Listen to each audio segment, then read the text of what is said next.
Hello, good evening everyone. Welcome to Dharmesh Mehta YouTube channel. I hope you are doing great. In today's Boost Your Basic series, we are going to continue with the topic emulsion. In today's video, we are going to learn the small scale preparation of emulsion and what are the physical instabilities of emulsion. So let's get started. So for emulsion to form, we use emulgent or emulsifying agent. So let's learn about emulgent. So it reduces the interfacial tension between two liquids and stabilize the two liquids. So to form O by W emulsion, that is oil in water emulsion, the surfactants with 8 to 16 HLB values are used. And the example of the surfactants are twin, which are also called as polysorbate, sodium lauryl sulfate, which is also denoted as SLS, and acacia and pregacat. So here the value 8 to 6 is very important to remember.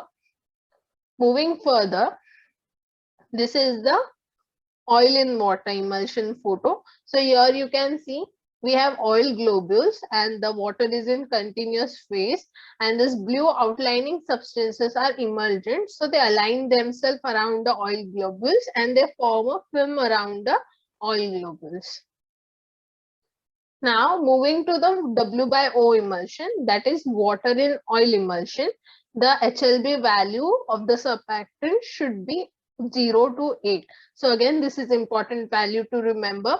And the example of the surfactants are SPAN, which are also called as polysorbate ester, glyceryl monostearate. Now here we can see oil is in the continuous phase and water is present as globules, and the surfactants are aligned along the water globules and they are forming a protective film so that two globules do not form one bigger globule. Now moving to the preparation of emulsion. Now note that this is the small scale preparation of emulsion. First method is dry gum method. In this, we first take oil and gum and then we triturate it in the mortar and then we add water and again triturate. Now this results in primary emulsion. Now to this primary emulsion, then the vehicle is added to make the final emulsion. The second method we are having is wet gum method, which is also called as English method. Now instead of oil and gum, here we are adding water and gum. It is triturated in the mortar and then the oil is added and this again triturated to form a primary emulsion. Then this primary emulsion is then diluted to form the final emulsion. Now don't get confused between these two methods. You can remember it by wet gum method means water, because wet starts from W and water starts from W. Okay. The last method is bottle method. It is also called as Forbes method and it is used for volatile and non-viscous oil.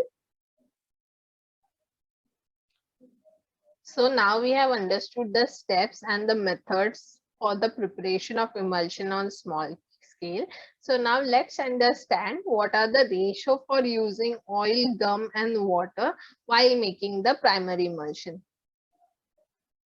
So in this table, we are having in this column the type of oil which is used while preparing the emulsion and the formula for making primary emulsion.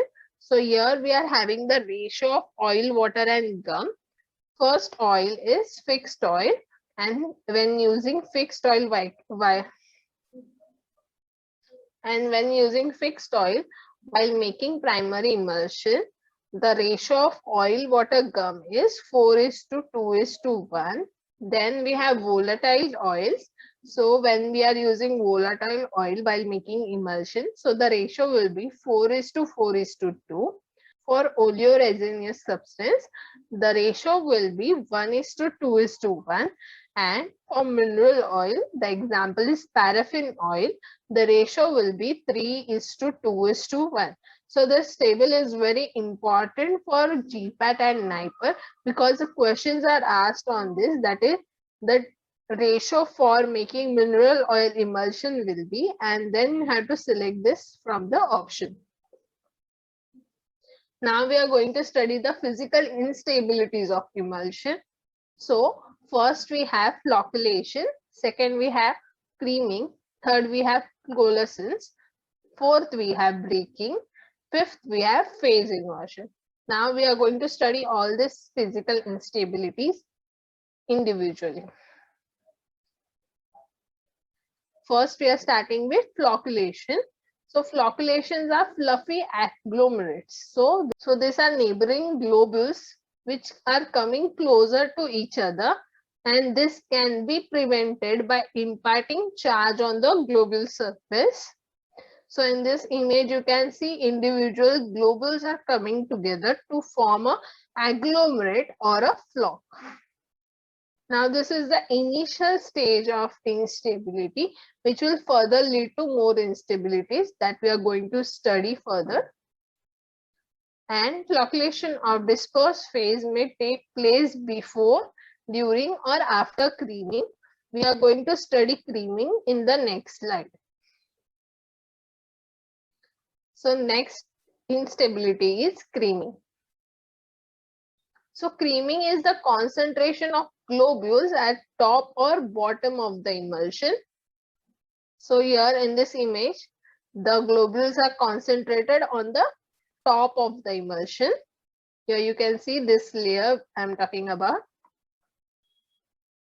Now this occurs due to density difference and due to concentration of globules at top or bottom of emulsion. Now when the emulsion is W by O, that is water in oil, the creaming is usually downwards, means this creaming layer is formed at the bottom, whereas in W by O, that is oil in water emulsion, the creaming is upward. So from this image we can say that this creaming is of O by W emulsion because the creaming is observed at upward level. It can be observed by difference in color shade of layer. You can see a slightly color change over here. Moving further, we have third instability, that is collusions. Now this is compact aggregates. Now here few globules tend to fuse with each other and form a bigger globule, and it is due to destroyed emulsifier film around the globules. Now here we are having the normal emulsion. Flocculation is when the emulsion globules are coming together and they are forming flocks. Here they are not fusing together, but in coalescence, the globules which are forming aggregate or flock are fusing together to form a one bigger globule. This step can be come from direct emulsion step, or it can be coming from emulsion, flocculation, and then this step. The fourth type of instability is breaking. Now breaking is also called as cracking of emulsion. It indicates complete separation of oil and aqueous phase, and it is due to completely destroyed the protective coating around the globules. Now here you can see clearly two layers, that is the oil phase and the aqueous phase. This occurs when globules are surrounded by a film of emulsion. We have seen in the first slide. When that film is destroyed completely, the phases are separated into two distinct layers, as you can see over here. Now this is an irreversible process, which means simply mixing will not lead to the previous stage, that is the stable emulsion. So this is an irreversible process. The last instability is phase inversion.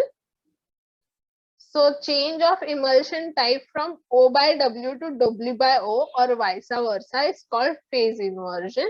So example we are going to learn over here is a O by W emulsion, which is made from monovalent soap, that is sodium stearate, which is converted into W by O.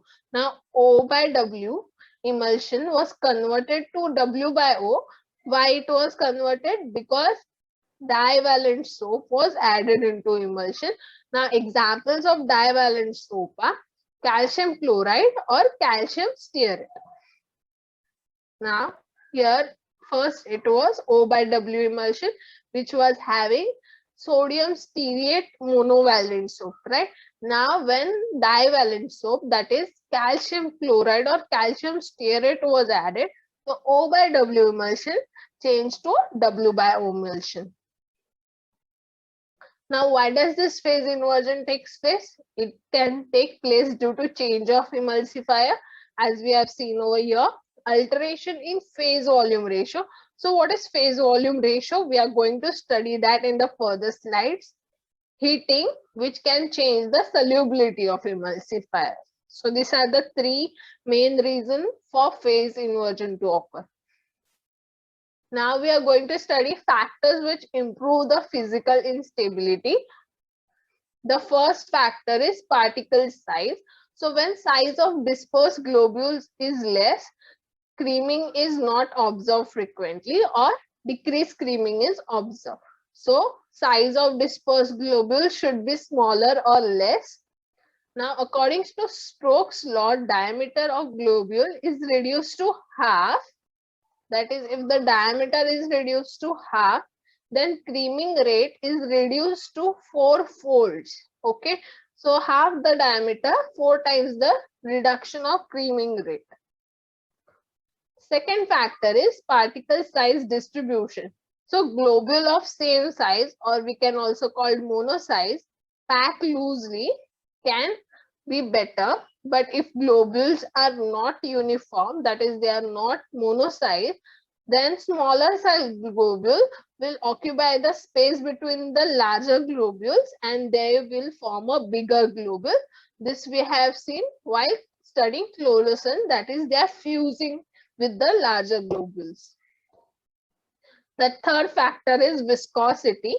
So when viscosity increases, flocculation of globules decreases.